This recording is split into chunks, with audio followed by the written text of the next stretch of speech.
Bom, tudo começou quando eu tinha 7 anos. Foi a primeira vez que eu falei que eu ia ser juíza. Não tenho ninguém na área do direito na minha família, mas a minha mãe tem uma melhor amiga, a minha tia Denir, que era juíza do trabalho. E eu admirava muito ela, adorava tudo que envolvia o mundo dela. Eu lembro que eu era criança, ela falava que ia para a junta. Eu nem sabia o que era junta, né? Depois, muito tempo depois, estudando, eu fui descobrir que eram as juntas de conciliação e julgamento, que na época ela ainda falava junta. E eu nem sabia o que era, mas eu queria ir para a junta, eu queria trabalhar na junta, eu queria ser como ela. E eu gostava muito do jeito que ela lidava com a gente, eu brincava com a filha dela, a gente fazia arte, aprontava, e ela tinha um jeito único de conciliar, de conversar com a gente, ela era muito justa, muito correta. E aí eu falei, não, eu quero ser igual ela, eu quero ser juíza. E minha mãe me explicou que ela era juíza, eu falei, então é o que eu quero ser. Então, desde pequenininha, eu decidi e nunca mais tive dúvida. Eu lembro que eu nem falava que eu ia fazer faculdade de Direito ou ia ser advogada, eu já falava, eu vou ser juíza. Então, e nunca minha mãe ou minha família duvidou, né? Minha família já colocou isso, então tá bom, você vai ser juíza. E eu tinha um longo caminho pela frente, mas então começou desde cedo esse meu sonho de ser juíza. Eu falo que a primeira grande mudança assim, da minha vida foi quando eu mudei do Mato Grosso, onde eu passava a minha infância, né, para o estado de São Paulo. Meus pais se divorciaram e a gente mudou para São Paulo. Hoje nem é tanta diferença, mas naquela época era uma mudança muito grande, uma mudança cultural, né? As palavras que a gente falava, as brincadeiras que a gente brincava, tudo foi muito diferente, né? A escola que eu estudava, depois a escola que eu passei a estudar, e foi bem desafiador pra gente, né? Mudou para São Paulo, eu, minha mãe e minha irmã, e foi um grande desafio, porque nós chegamos numa cidade que a gente não conhecia ninguém. E eu fui entender tudo isso muito tempo depois, né? Mas eu lembro que a gente não foi muito bem recepcionada, era uma cidade bem pequena. E imagina, minha mãe, isso era em 2002, 2001, minha mãe era uma mulher divorciada, naquela época ainda se falava muito disso. Uma desquitada, né? Então, assim, a gente não entrava na sociedade, todo mundo tinha muita preocupação. Nossa, ela tem 2 filhas, ela é divorciada, como que ela cuida dessas meninas? Então, a minha mãe, ela tinha uma preocupação muito grande do que a gente ia ser, como mulher, como pessoa, né? Então, ela era muito preocupada com os nossos estudos, com a nossa educação, com a nossa disciplina. E eu entendi, então, desde cedo que a gente tinha que se dedicar, né? Que o mundo era difícil, né? Que tinham certas barreiras, né?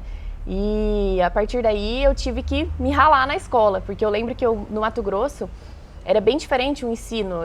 Eu cheguei já na escola em São Paulo com muita dificuldade de aprendizado, né? Então foi uma longa batalha ali para conseguir me adaptar, aprender, conseguir fazer parte ali daquele novo núcleo que eu me inseria. Quando nós viemos de Rondonópolis para Catanduva, foi uma decisão assim, muito difícil. Eu chorei muito sozinha, porque eu tinha essas 2 pitoquinhas para cuidar, uma de 9, que era a Caroline, e a Camille com 6 anos. Não foi fácil, mas eu sempre tive muito assim, grude com as 2, e nunca escondi nada delas, né? Sempre falando a verdade, que ia ser difícil, que aqui era complicado, por ser uma cidade do interior, que a gente ia ter que ter muita união, que ia ter problema nas escolas, porque as pessoas, né, comentavam que na época a maioria dos pais eram todos casados, né? E isso era diferente aqui na sociedade. Então, só que eu sempre joguei muito limpo com elas, dizendo que o importante era o amor que a gente tinha, o respeito que a gente tinha com as pessoas. E foi isso que nos manteve acesas e unidas até hoje. E essa fase é bem desafiadora, né? Essa fase da adolescência, pré-adolescência, e a gente enfrentando essas barreiras. Então, eu e minha irmã, a gente tendo que conquistar nosso espaço na escola, na sociedade, e tudo minha mãe sozinha, né? E é muito engraçado, a gente acha que não. Hoje ainda existe isso, vocês imaginam em 2002, 2001. Então, a gente não tinha um apoio ali de alguém, era só a minha mãe. Então, família tradicional, todo mundo, uma cidade pequena, todo mundo com uma família tradicional e a gente ali, só nós 3, né? E minha mãe tendo que trabalhar muito. Então, a gente ia para a escola sozinha, a gente ia a pé, todo mundo achava, nossa, elas vêm a pé para a escola. Só que era o jeito que a gente tinha que se virar. Ai, vai para inglês a pé, tinha atividade de balé, vai a pé, a gente se virava. E minha mãe trabalhava muito, minha mãe trabalhava de dia, trabalhava à noite. E aí, só fazendo um link, assim, que é muito legal essa história, depois de muito tempo, a gente vai entendendo as coisas mais tarde, né, com maturidade. Depois de muito tempo, eu já tinha feito direito, né? Já era advogada. Minha mãe queria ver se ela conseguiria aposentar. E ela falou, filha, agora você é advogada, me ajuda a aposentar. Não aguento mais, me ajuda a aposentar. Falei, então tá bom, me dá sua papelada. E aí eu fui pegar o histórico da minha mãe, os registros, né? E aí peguei a carteira de trabalho dela e olhei assim, olhei a época, né? O ano que a gente já morava lá, a gente era pequena já, os nossos 14, 15 anos, ou seja, a idade de mais gasto, mais dificuldade. Aí eu vi minha mãe com 2 vínculos registrados, né? E assim, o salário baixíssimo, o salário hora dela era R$5. Eu lembro que eu olhei e falei, não, devem ter anotado errado. E eram os 2, assim. E minha mãe cuidava da gente. Aí eu chamei ela e falei, mamãe, você viu que tem um registro errado? Você ganhava isso? Ela, não, filho, eu ganhava isso. Por isso que eu dava plantão todas as noites. Eu não tinha como pagar nenhum aluguel. Aí eu fiquei tão chocada, eu falei, gente, a gente não imaginava a realidade de dificuldade que a gente vivia, né? Pai e mãe faz de tudo para dar tudo pro filho, pra gente não perceber nada, e é muito gostoso. Falei, nossa, olha, eu nem imaginava essa dificuldade, olha que engraçado, depois adulta, eu já formada, né, com muita luta, né, dos meus pais, e fui vendo a minha mãe ali ralando para trabalhar. E foi difícil, foi uma fase difícil. Minha mãe sempre falando, olha, eu não vou poder acompanhar vocês, então vocês têm que estudar, vocês têm que perguntar, vocês têm que desbravar. Então a gente nunca teve medo de enfrentar, eu e minha irmã. Minha mãe sempre criou a gente dessa forma. Quando a gente mudou aqui pra Catanduva, eu era muito novinha, né? Assim, minha irmã lembra um pouco mais do que eu. Mas a gente teve algumas dificuldades aqui de adaptação, tanto na escola, né? Porque a educação é muito diferente da onde a gente estava para onde a gente veio. Algumas palavras que a gente falava, a gente era diferente do que eles estavam acostumados aqui. E também, junto a isso, tinha a questão da gente, naquela época, né, ser filhas de mãe divorciada, numa época que era muito grande o preconceito, não que hoje não seja, mas naquela época era muito grande, era praticamente, meu Deus, né, como assim? Então a gente teve algumas dificuldades disso na escola, reuniões de pais, né? Porque isso era a grande maioria do pessoal, né? Dos meus colegas e amigos da época da escola, todos os pais eram casados, né? Isso era alguma coisa diferente. Então a gente passou um pouco de dificuldade com isso, mas graças a Deus, né? Minha mãe sempre foi muito maravilhosa com a gente, sempre educou a gente muito bem. A gente não sente nenhuma falha nisso. E tanto que a gente chegou onde a gente chegou hoje, e minha irmã também. Mesmo dentro de todas as dificuldades, ela chegou onde ela sempre quis, independente das circunstâncias que tinham ao redor. Então, esse período é longo, assim, da minha vida, porque eu falo, é a fase que a gente mais sofre, né, quando a gente é adolescente, a fase que a gente está se descobrindo, tem que lutar. Então, além desse preconceito todo, essa dificuldade de inserção, né? Nossa, ela é divorciada com 2 filhas mulheres. E é muito engraçado, porque parece que as pessoas falam assim, elas também vão ser assim. Ela não vai conseguir criar sozinha essas filhas. E muito pelo contrário, né? Deu tudo certo, graças a Deus. E então minha mãe não tinha tempo, né, de ficar com a gente. E eu comecei a ter muita dificuldade na escola, né? Meus amigos da escola, se estiverem assistindo, vão rir muito dessa fase. Eu era muito esforçada, né, na escola. Eu sentava na primeira carteira, porque eu sabia já que eu tinha dificuldade. Sentava na primeira carteira e eu tinha dificuldade mesmo assim. E minha mãe falava, filha, não tenho tempo de fazer tarefa com você, de te ensinar, então você pergunta. E eu nunca tive medo de perguntar. Então eu perguntava muito, toda aula eu perguntava, e os professores sempre ficaram incomodados com o meu jeito, porque eu fazia pergunta de tudo. E eu lembro, principalmente no colegial, todo mundo achava minhas perguntas burras.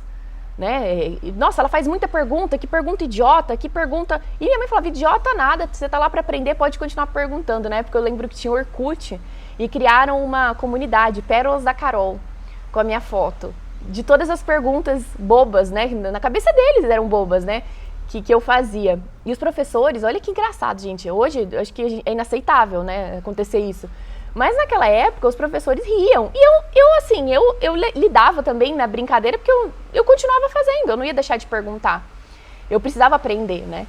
E os professores, eles ficavam incomodados. Eu já fui colocada para fora, para assistir aula para fora, na porta de vidro do colégio, assim, com a carteira. Porque eu fazia pergunta, não era para eu mais fazer pergunta, porque não era possível que eu era tão burra assim. Como ela sempre foi muito comunicativa, ela chegava em casa e falou, mamãe, por que eles tiram sarro de mim? Porque eu não consigo acreditar em átomo, ninguém me fez entender como é que é aquilo. Aí eu falava, filha, eu tô fazendo o maior sacrifício para te pôr na escola mais cara da cidade, os professores estão lá para ensinar você. Então você pergunta quantas vezes você precisa até você entender o que você não está entendendo.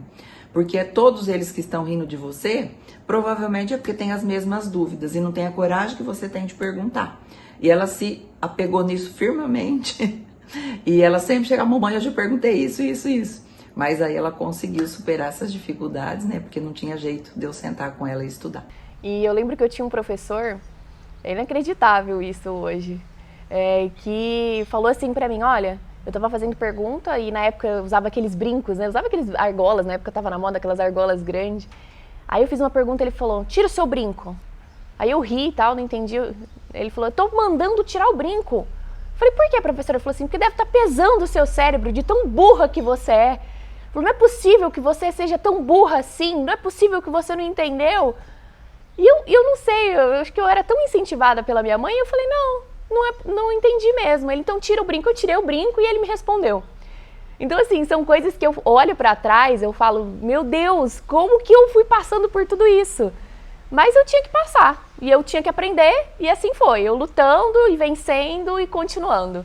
E aí eu lembro que foi tão marcante esse período da escola, né, que quando eu passei no concurso, quando eu virei juíza, um amigo meu da época da escola, que foi um burburinho na cidade, nossa, a Caroline Rebelato virou juíza.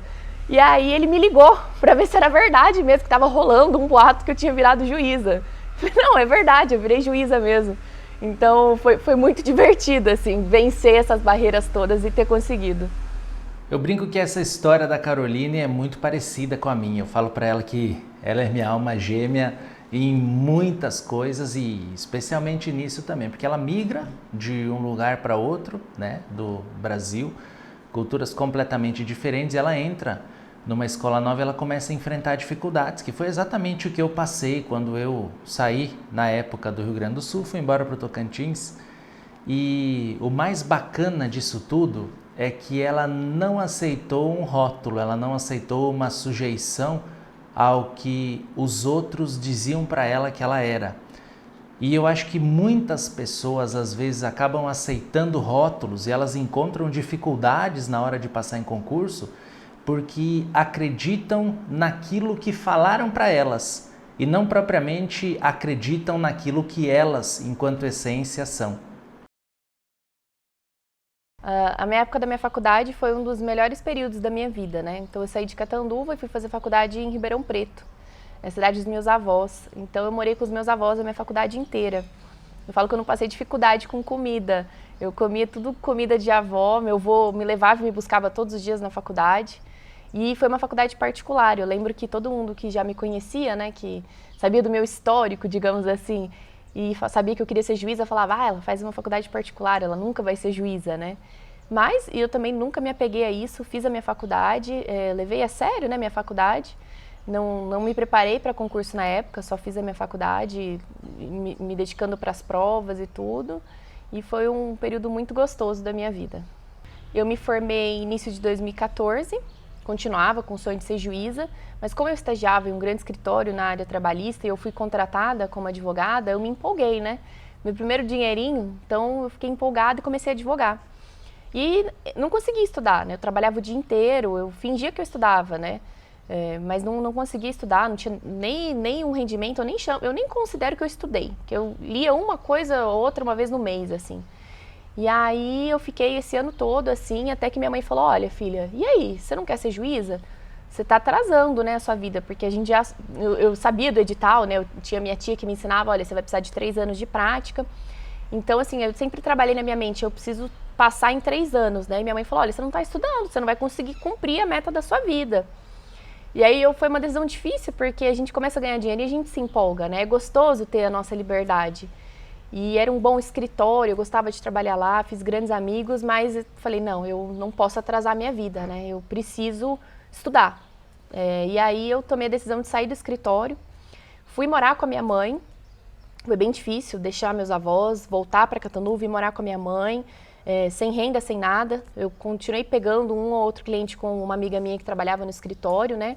Mas assim, eu não tinha mais aquela liberdade financeira. E minha mãe falou, olha, eu te ajudo, eu sei que o seu sonho é sério e nós vamos vencer ele juntos, então pode vir para cá que eu vou te ajudar. Bom, a Caroline, nessa busca dela para realizar o sonho de ser juíza, ela, por mérito próprio, passou numa bolsa de estudo, foi fazer 1 ano de direito em Coimbra, em Portugal. Eu quase explodi de alegria, né? E falava para todo mundo que a minha filha estava estudando em Portugal. E mesmo, apesar disso, ela voltou, conseguiu formar na turma dela e ela já trabalhava como num escritório bem grande de advocacia lá em Ribeirão Preto. E ela não conseguia nem almoçar, ela só levava um lanchinho que a avó dela fazia para poder comer. Então, como eu sabia que ia ser uma jornada muito árdua para conseguir ser juíza, aí eu sugeri para ela, falei, filha, então a mamãe vai te fazer uma proposta. Se você quer isso mesmo, eu te banco durante 3 anos, você vem para casa e você fica estudando esses 3 anos. E foi o que ela fez. Ela começava a estudar 7 horas da manhã e parava às 10 da noite. Ela tinha horário para comer, para fazer atividade física, que mérito meu, eu também ensinei ela a correr para desestressar e melhorar o fluxo cerebral para entrar mais coisas na cabecinha dela. E ela levou isso tão a sério que hoje a gente tem a nossa juíza aí desbravando esse universo do mundo trabalhista. Uma coisa que se fala muito quando se fala sobre concurso público você precisa estudar até passar. E quando se coloca isso, você precisa estudar até passar, eu acredito que subliminarmente a pessoa acaba tendo um gatilho de procrastinação. Porque veja, eu vou estudar até passar, mas se hoje eu não conseguir estudar, tudo bem, eu estudo amanhã, até porque eu vou estudar até passar. E eu sempre critico muito essa colocação, esse tipo de posição, porque quando eu estava na faculdade, eu disse, eu vou passar no concurso da magistratura até os meus 25 anos. E aconteceu exatamente a mesma coisa com a Caroline. Ela se deu prazo. A vida tem prazo, então nós precisamos ter prazo para realizar os nossos sonhos. E quem estuda para concurso, eu falo isso muito com os meus alunos, quem estuda para concurso precisa delimitar prazo, porque quando você tem um prazo final para colher o seu resultado, ao longo desse período você está se dedicando mais, porque você sabe que você tem algo a realizar dentro de determinado período, que não é a livre vontade do universo e do destino, não.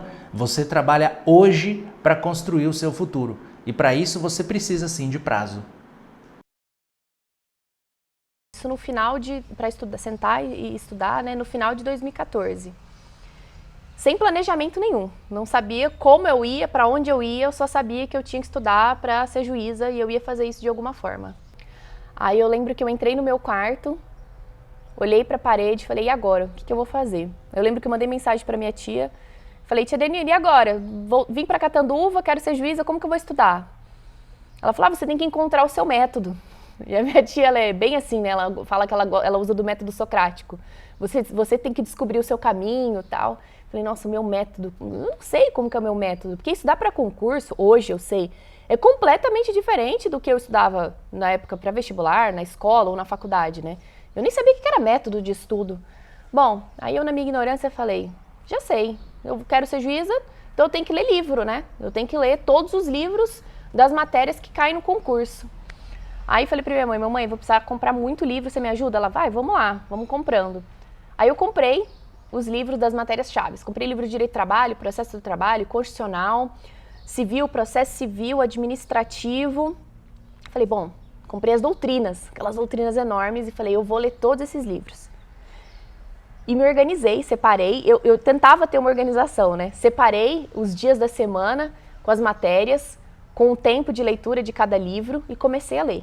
E detalhe, eu não só lia, eu grifava e fazia um resumo. Eu comprei aqueles cadernos de 400 folhas, eu tenho esses cadernos, eu escrevi de cada matéria 400 folhas, né? Eu fiz um caderno resumindo de cada livro desse e grifava. Eu era tão sem método, minha irmã ria até do meu jeito de grifar, porque eu grifava a página toda. Eu não sabia nem grifar. E aí eu comecei a ler esses livros, eu demorei acho que uns 8 meses. Olha só, gente, eu perdi 8 meses. Perdi, assim, uma coisa ou outra vai ficando, né? Mas 8 meses lendo todas essas doutrinas. Aí eu li todas essas doutrinas, eu tava assim, me achando. Falei, meu Deus, eu li tudo isso. E é gostoso ler livro, porque você olha, né? Você fala, olha o tanto de conteúdo que eu tenho. Porque a gente vê fisicamente aquilo tudo e fala, nossa, eu sei muito. E aí eu li todas as doutrinas e me inscrevi na minha primeira prova do concurso, né? Foi o concurso do TRT-15, acho que de 2015. Me inscrevi no concurso, fui me achando para a prova, porque eu tinha lido tudo aquilo de livro, né? Não conhecia ninguém, eu não tinha grupo, não tinha turma, né? Eu estudava sozinha, né? Sozinha. Fiz a minha prova, fui conferir o gabarito, não acertei nem metade da prova. E eu fiquei muito brava, irritada, brava. Falei com a minha mãe, como? Como que eu não acertei? Olha o tanto de livro que eu li, como que eu não acertei nada? E aí conversei com a minha tia, você não descobriu o seu método ainda, mas você treinou prova? Não treinei prova, mas eu li tudo isso. Fiquei irritada, fiquei uns dias reflexiva e comecei a pegar umas provas e falei, bom, acho que eu vou ter que mudar esse método, né? Porque não adianta eu ter lido todos esses livros, eu não consegui resolver nem metade da prova. E aí foi aí que eu falei, acho que eu vou ter que então fazer prova, né? Porque se eu fiz uma prova e não consegui, e isso tudo sozinha, eu vou ter que fazer prova. Aí foi aí que na internet, no Google, eu achei um site de resolução de questões, me inscrevi, era bem baratinho, acho que era R$9 por mês, e comecei a fazer questões. E aí eu sempre fui muito determinada, né? Eu falei, bom, se eu não passei então porque eu não sabia fazer prova, eu vou fazer todas as provas que já caíram. E aí eu lembro que então, no final de 2015, na época, tinham quase 5.000 questões da magistratura do trabalho, existentes no banco de dados de provas. E aí eu falei, vou fazer todas. Eu me organizei lá também, dividindo, separando dia, matéria, tudo, e comecei a resolver questões. E aí eu acabei todas as questões, zerava, começava tudo de novo. Nisso, eu respondi mais de 10.000 questões. Eu tenho print, toda vez que eu zerava, eu fazia o print do computador. Eu resolvi mais de 10.000 questões. E aí eu falei, nossa, eu tô indo bem. E aí eu vi que eu tava indo bem, né? E resolvi me inscrever em mais um concurso, né? Essa falta de planejamento que a Caroline narrou quando ela estudava, quando ela começou a estudar, eu acho que isso é o grande problema de todo concurseiro.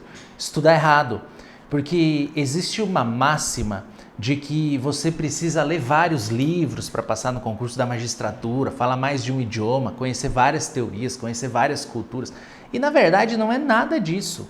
Você precisa tão somente de um planejamento assertivo para os seus estudos, ou seja, você precisa estudar aquilo que realmente cai. Eu costumo dizer que o candidato que estuda com base em doutrina exclusivamente, ele é um candidato que está fadado ao insucesso. Porque os concursos eles não cobram mais, uma vez cobrava, mas hoje eles não cobram mais simplesmente conceitos, definições, divergências doutrinárias, jurisprudenciais, de manuais, de cursos, de disciplinas específicas. Hoje a gente tem muita tendência, hoje a gente tem muita jurisprudência. O direito mudou muito, especialmente de uns 5 anos para cá, né? Com a inserção da pandemia, direito digital. Nós precisamos mapear as novas fronteiras do direito e as bancas vêm trabalhando nesse sentido. Quando a gente fala em concurso da magistratura, por exemplo, há pouco tempo atrás tivemos a resolução 423 do CNJ, que foi de 2021, que inseriu uma gama de novas disciplinas no concurso da magistratura que antes sequer eram cobradas, sequer se cogitava a respeito disso. Então, estudar com planejamento, estudar com assertividade, estudar focando naquilo que realmente importa, é valorizar o maior ativo que o concurseiro tem, que é tempo. Não é nem dinheiro, é tempo. Quanto mais você estuda bem, mais você aproveita o seu tempo, antes você passa no concurso. E aí, então, depois que eu consegui desenvolver esse método, então, né, de resolver questões, então, a minha primeira prova eu não tinha feito nem metade, eu fiz mais 2 concursos, né, que foram bem seguidos, acho que foram no mesmo mês, e eu fiquei por um ponto na primeira fase. E aí eu lembro, assim, que quem sabia que eu estudava, minha família, alguns amigos falaram, nossa, tudo isso já ficou por um ponto, dá aquela sensação de desistir. E muito pelo contrário, eu fiquei super feliz e realizada, porque eu falei, gente, eu tô aí, eu tô com o pé, um ponto, uma questão. E aí continuei resolvendo questões, isso foi esses 2 concursos que eu fiquei por um ponto, foi em 2016, final de 2016, em 2017 já foi o concurso nacional, que foi o meu concurso, e eu fui aprovada. Eu passei com 74 pontos, ou 76, não me recordo agora. E, nossa, foi um alívio, porque eu sabia que ali era o meu problema, né, a primeira fase. Aí a Caroline ajusta o estudo dela, ela começa a estudar certo. partir do momento que ela começa a estudar certo, ela resolve 10 mil questões, como ela colocou, e ela vai fazer então 2 provas e nessas 2 provas ela fica por 1 ponto em cada uma delas. Ela sai de uma média inferior a 50% na primeira etapa e ela vai fazer 2 provas e ela fica por 1 ponto. E tem muita gente, especialmente no último concurso nacional da magistratura do trabalho, muita gente me falou o seguinte: professor, fiquei por 1 ponto, tá longe, tá difícil, é frustrante ficar por 1 ponto. Eu já fiquei por 1 ponto quando fazia concurso e isso é natural. A questão é, o concurseiro precisa enxergar o copo meio cheio e não meio vazio. Quando você fica por 1 ponto, não é sinônimo de frustração, sinônimo de que você foi mal. Muito pelo contrário, é sinônimo de que falta 1 ponto. Estatisticamente, a colocação que você tem ela é puramente matemática. Falta 1 ponto para você passar. Falta um pouquinho mais de conhecimento, falta um pouquinho mais de estudo, falta um pouquinho mais de dedicação. Falta você ajustar alguns pequenos gatilhos no seu estudo para você conseguir alcançar esse ponto. Então, a mensagem que fica é para a galera que já ficou por 1 ponto. Isso é ruim? Não, isso é excelente. Você já esteve muito mais longe da realização do seu sonho, agora você está a 1 mísero ponto de realizá-lo. Aí eu passei para a segunda fase, fiquei muito feliz porque era um desafio para mim, né? E eu sempre gostei muito do direito, então assim, eu resolvia questões, mas eu estava sempre lendo notícia, informativo do TST, então eu era bem atualizada, né? E eu fui criando, aprendendo a desenvolver raciocínio jurídico. Como? Treinando questões, né? Lendo informativos, lendo notícias, então eu estava sempre muito atualizada, resolvendo as provas de sentença, né? Eu acho que eu fiz todas as provas de sentença dos concursos anteriores, as questões dissertativas, então é um estudo gostoso, né? É um estudo que a gente vai ganhando raciocínio jurídico, criando raciocínio jurídico, e aí então foi um estudo, para mim, foi mais gostoso do que ficar resolvendo questões, mas tudo é importante, né? É um conjunto, que se eu não tivesse resolvido todas aquelas questões, eu não teria mais facilidade, né, para desenvolver meu raciocínio jurídico ali na segunda fase. E assim, eu fiz a minha prova de segunda fase e foi muito engraçado, na verdade, né? A minha mãe, ela foi comigo em todas as etapas. E aí eu lembro assim, encontrava algum concurseiro no hotel, eu falava: sua mãe é juíza, né? Eu falava: não. E por que sua mãe tá aqui? Eu falava: porque minha mãe, ela me acompanha. E eu sempre falo isso, né? Minha mãe tava junto pra eu não entrar naquela energia, naquela coisa, naquela pressão. Então eu ficava com a minha mãe. Ficava com a minha mãe ali concentrada.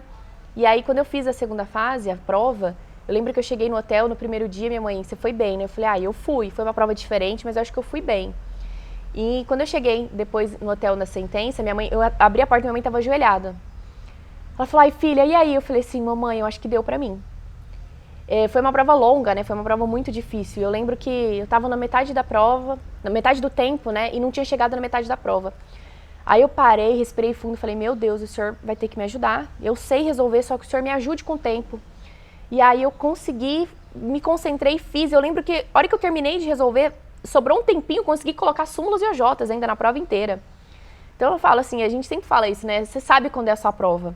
Eu saí de lá feliz, né? E eu lembro que eu saí, encontrei uma colega de concurso, ela falou: você tá feliz? Eu falei: nossa, eu fui bem. Ela: tá todo mundo triste, até falta de educação você tá feliz assim. E aí eu cheguei no hotel, minha mãe ajoelhada, falou: você foi bem? Eu falei: mamãe, acho que deu pra mim. Então eu tava assim, confiante, né? Mas quando sai o resultado, meu Deus, eu vi o resultado, eu e minha mãe no computador, a gente foi pro chão chorando, é inacreditável, assim, porque é muita dedicação, né? Não só tua, é da tua família, é um sonho que se sonha junto. Então, assim, foi muito emocionante, foi um dos momentos mais marcantes, assim, na minha vida, foi receber esse resultado, né? Porque aí você já tá um pulinho só de ser juiz. O caso da Caroline, ele é tão paradigmático que a gente vê uma candidata que fica com nota inferior a 50% na primeira fase, depois fica em 2 provas com uma nota muito próxima, faltando 1 ponto para alcançar o objetivo, e depois ela passa na primeira prova dela de primeira fase, que foi a prova do primeiro concurso nacional, lá em 2017. E nesse mesmo concurso ela passou na segunda fase na sentença. Então a gente fala de uma pessoa que fez uma prova de segunda fase, que fez uma prova de sentença, que tem 100% de aproveitamento em segunda fase, que tem 100% de aproveitamento em sentença, em um concurso que foi sui generis. Aquela prova do primeiro concurso nacional da magistratura do trabalho foi completamente diferente de tudo aquilo que nós havíamos visto até então, considerando concursos regionais. Por que ela conseguiu esse resultado?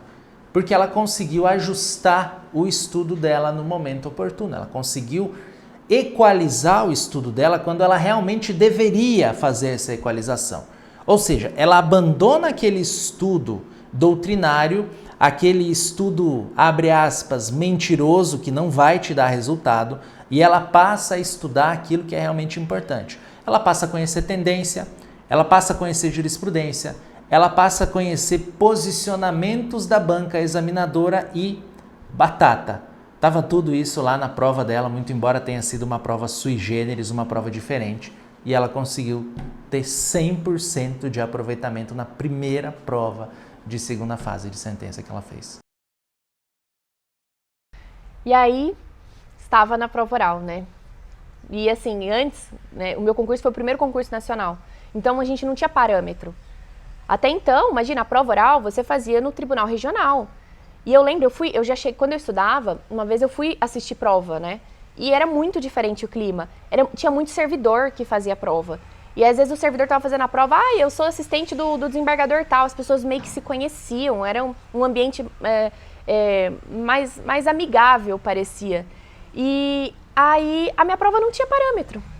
A gente ia para Brasília fazer prova com os ministros do Tribunal Superior. Eu lembro que eu não conhecia os ministros, a figura, né, deles, a imagem deles. E aí eu imprimi da internet a foto deles, de cada um deles, e eu colei assim na minha parede, porque eu queria me habituar com a imagem deles. Eu não queria que fosse surpresa a hora que eu sentasse ali e olhasse para eles, né? Porque eles eram, assim, estrelas, né? Imagina, os ministros. E essa fase, para mim, foi a fase mais desafiadora. Porque, então, nos outros concursos, todo mundo falava, não, é mais tranquilo, né? É uma sabatina. Eu ouvi muito isso quando eu estudava, falando sobre a fase oral, quando os concursos eram regionais. Mas, tratando-se de um concurso nacional, uma prova realizada por ministros, a gente não sabia como ia ser, né? Então, foi muito desafiador para mim a prova oral. E desafiador porque foi um concurso gigante, né? Envolvendo pessoas do Brasil inteiro. Muitos cursos foram surgindo, foi minha primeira prova, né? Então, assim, eu passei na minha primeira fase e já passei na segunda e na sentença, foi minha primeira prova. E aí você se sente completamente despreparado. Completamente despreparado, aquela sensação de fraude e que eu não estou preparada, foi um erro eu ter passado. E aí eu comecei a fazer muitos cursos, isso foi me gerando mais ansiedade ainda. Eu lembro que criaram um grupo nacional de todos os aprovados.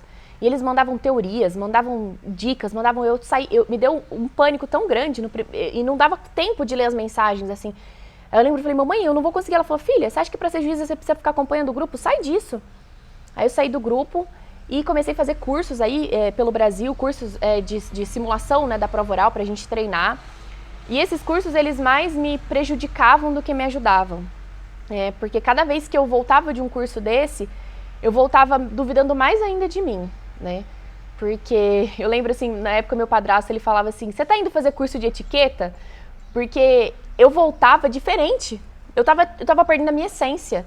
Eu gesticulo, né? Eu falo alto, eu falo rápido, mas essa é da minha personalidade, né?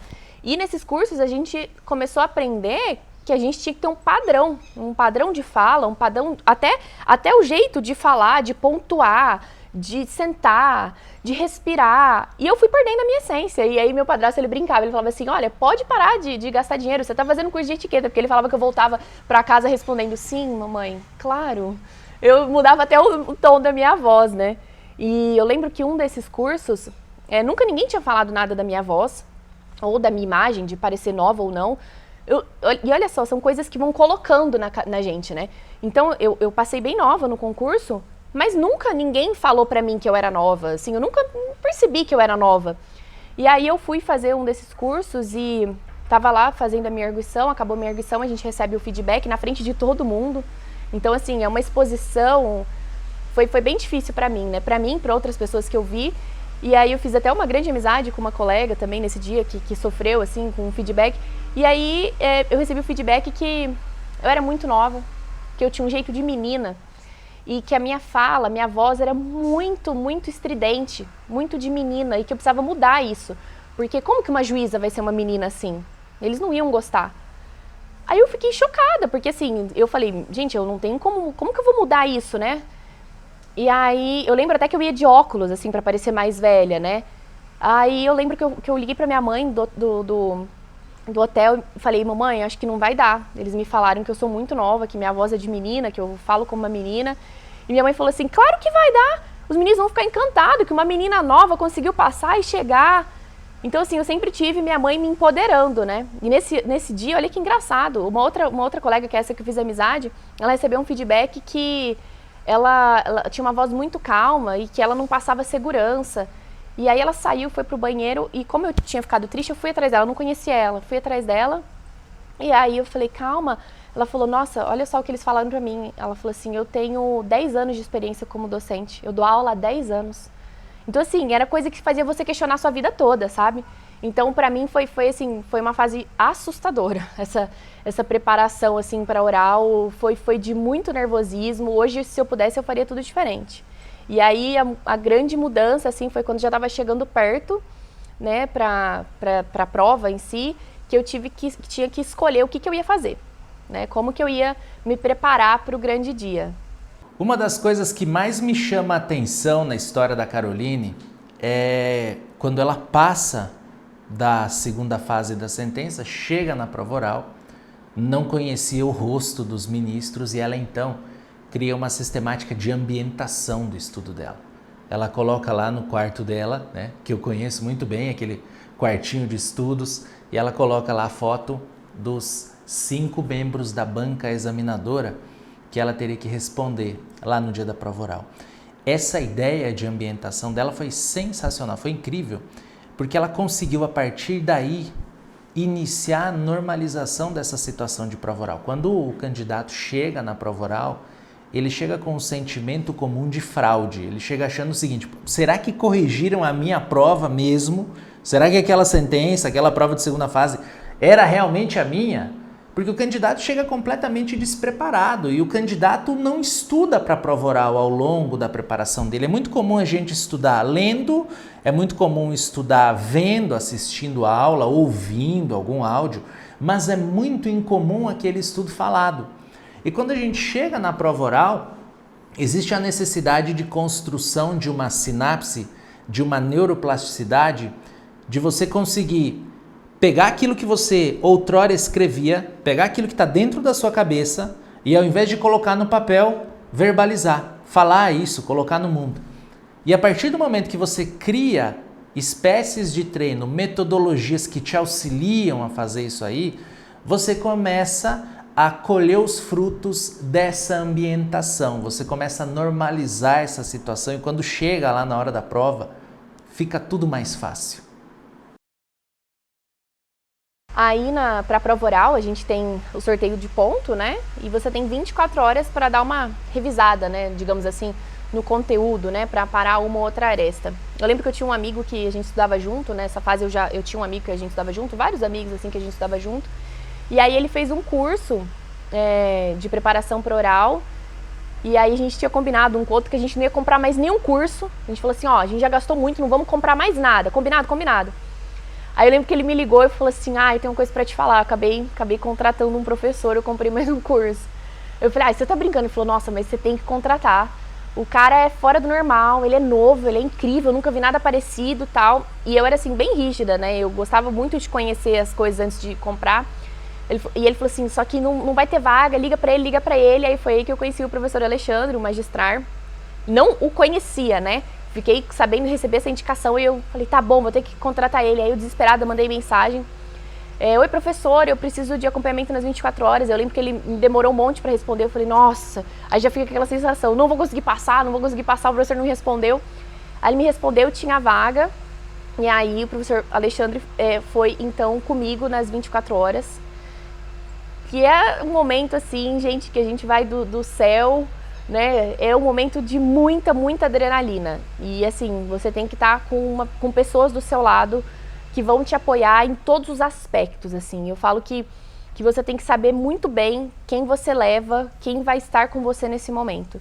Porque vai muito além da questão jurídica, assim, ao seu emocional. Você precisa de alguém que vibre na mesma frequência que você precisa de alguém que tenha empatia com o seu momento, sabe?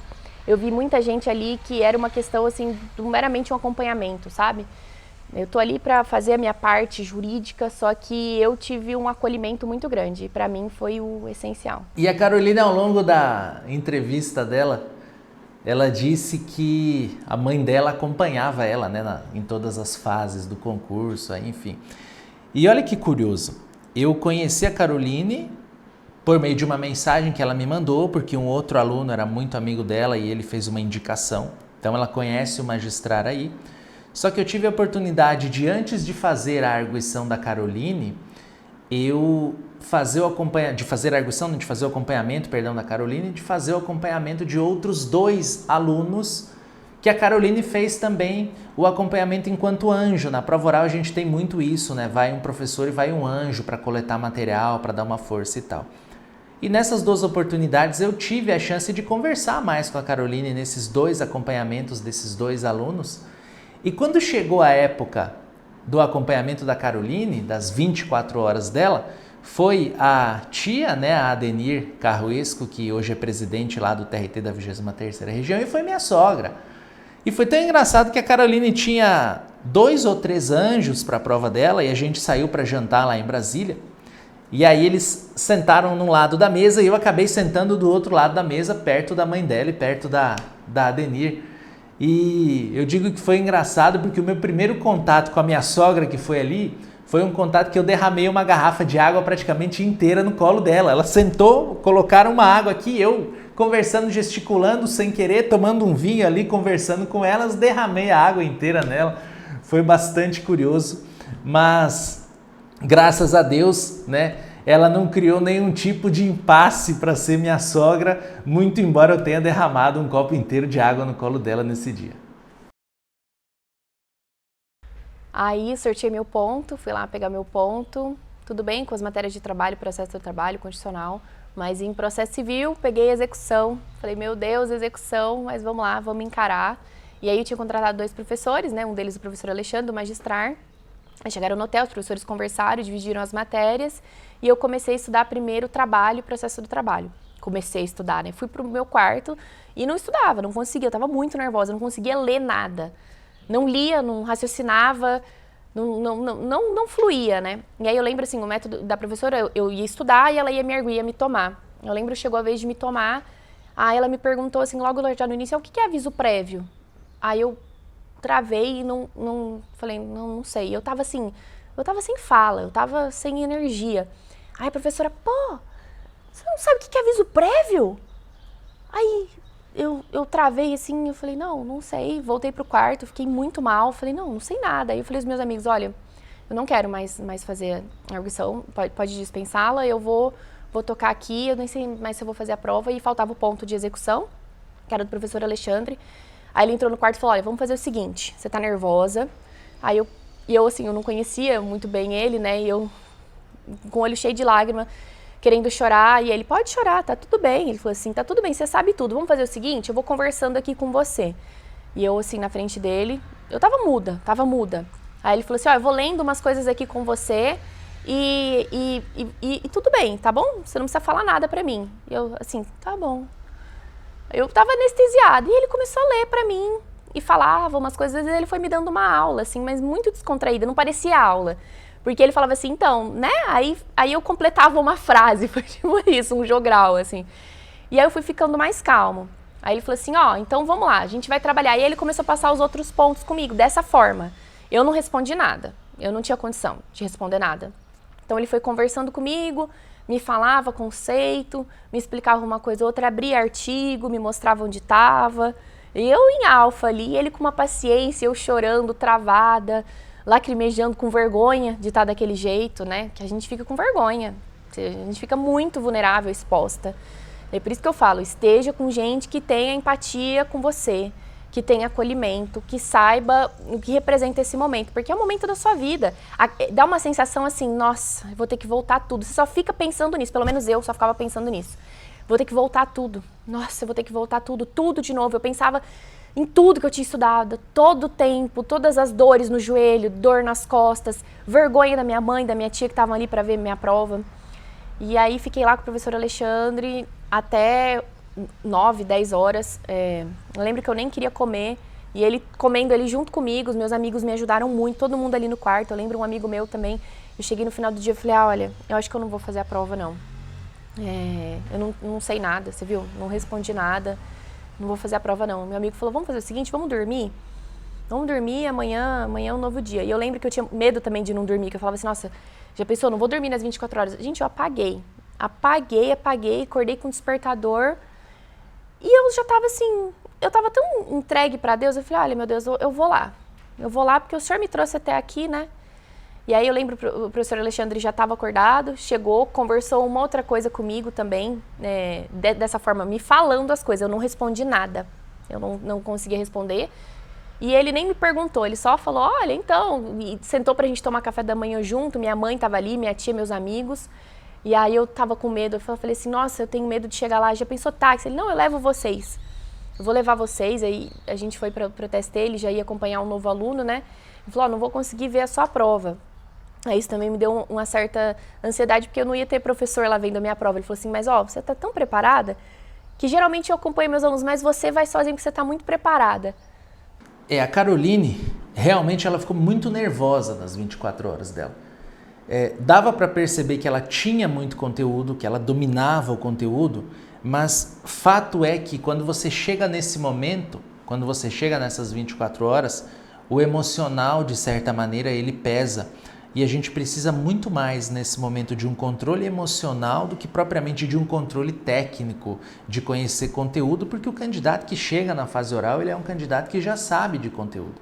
E eu me lembro como se fosse hoje, esse dia em que eu entro no quarto que ela estava, eu estava num quarto na frente do dela, assim, no corredor do hotel, no nosso lado tinha o quarto dos anjos. Eu entro lá, ela sentada aos prantos, falando para mim, eu não sei nada de execução. E eu já tinha pego um ponto de execução de um aluno anterior. Então eu já sabia mais ou menos a diretriz que o ministro perguntaria para ela em execução. E eu sentei e comecei a trocar uma ideia com ela sobre execução. Eu comecei a explicar conceitos, o que o ministro poderia perguntar, para ela completar algumas falas que eu ia trazendo. E ela foi ali se soltando, rememorando o conteúdo, e eu acho que esse momento que eu tive com ela foi um momento de aproximadamente 1h30 só falando de execução. Foi um momento que destravou ela para a prova. Eu acho que foi muito importante, não porque eu entreguei para ela conteúdo, ela já sabia tudo aquilo que eu estava falando para ela, não tinha nada de novidade, mas porque ela conseguiu normalizar a situação para a prova. Ela conseguiu acalmar os ânimos dela, ela conseguiu ter controle emocional naquele momento de pensar, poxa, é possível, dá para fazer, eu vou conseguir, e foi exatamente isso que aconteceu. E aí eu toda nervosa, o professor deixou a gente lá na entrada do TST, né? A gente já tava descendo, ele falou assim, Carol, vem cá. Aí ele falou assim, pra você ler. Aí ele me deu um bilhete, assim, eu peguei, segurei, e subi no elevador, eu tava bem tensa, assim, fiquei com aquele bilhete segurando. Aí a gente já entrei no elevador já separado dos candidatos, né? E aí faz o cadastro, eu sentei, comecei a orar, e aí eu falei, nossa, o bilhete. Eu fiquei com a mão dura, assim, aí eu abri o bilhetinho e parecia que Deus estava falando comigo. E me deu uma paz, assim, me deu só uma sensação de gratidão de eu estar ali fazendo a prova. Aí eu fechei o bilhete e falei assim, nossa, foi um recado de Deusinho aqui pra mim. Guardei meu bilhetinho e aí logo me chamaram pra prova. Eu lembro que eu entrei no tribunal, lá na sala de sessões, e é grande, eu vi aqueles meninos, eu falei assim, bom, eu vou entrar sorrindo, porque eu acho que eu não sei se eu vou voltar aqui, né? E entrei sorrindo, eu olhei pra cada um deles, assim, eu acho que eu nunca teve uma candidata tão sorridente ali. E olha que engraçado, fui eu. Imagina se eu tivesse sido aquele robô que estavam me preparando pra ser, né? Fui eu. Entrei sorrindo, cumprimentei os ministros e foi bacana. Eu lembrei muito do professor Alexandre, porque a banca, ela te deixa à vontade, né? Eles começam a conversar, igual o método que eu nem imaginava, mas que o professor estava fazendo comigo, né? De conversar, às vezes a banca fala um conceito e aí te fazem uma pergunta. Então você consegue ficar mais tranquila. E eu fiz a minha prova que eu nem vi o tempo passar. Foi muito gostoso, gesticulei do meu jeito, falei alto. Até uma hora o ministro falou assim, pode tomar uma aguinha, você tá falando até rápido, mas você vê, é o meu jeito. E deu tudo certo. Eu nem vi o tempo passar. A hora que acabou, aí eu falei, nossa, já acabou.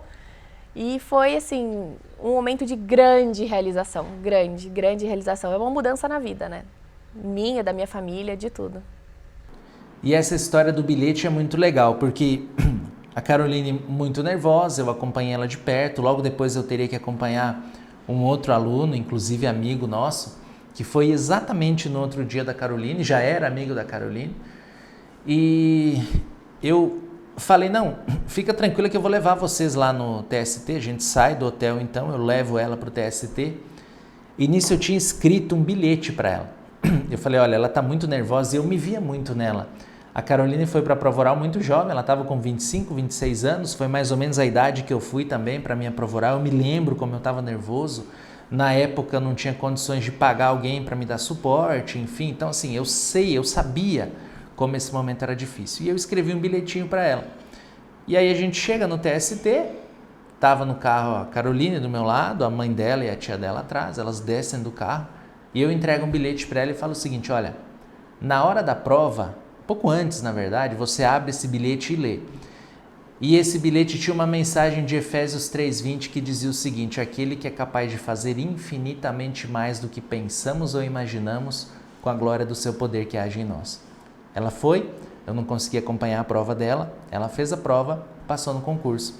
E a nossa história de reencontro é muito legal, porque isso aconteceu em 2018 e em 2020 nós nos reencontramos em Brasília, ela à época prestes a tomar posse, eu presidente da Matra, e ela, Alexandre, olha só o que eu tenho aqui na minha carteira. E aí ela abriu a carteira e me mostrou. Era aquele bilhete que eu tinha entregue para ela 2 anos atrás. E a partir daí começa a nossa história de amor e não nossa história aluno-professor. E passar no concurso, me tornar juíza, foi muito mais que uma realização pessoal, porque eu falo que o concurso, ele me deu tudo.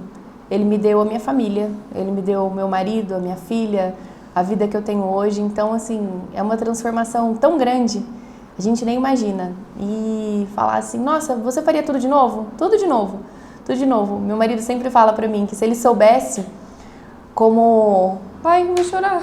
Eu lembrei da foto. E aí eu sempre falo pro meu marido, né, que o concurso me deu tudo, e ele brinca comigo, que se ele fala assim, você faria tudo de novo? Eu falo, eu faria tudo de novo. E ele brinca, ele fala assim, eu também. Se eu tivesse uma foto sua e da Antonieta lá atrás, eu faria dando gargalhada, cada sofrimento que eu passei. E eu falo, nossa, é verdade. A gente nem imagina o que Deus reserva pra gente. Então, não dói nada, porque a recompensa é infinitamente mais do que a gente imagina.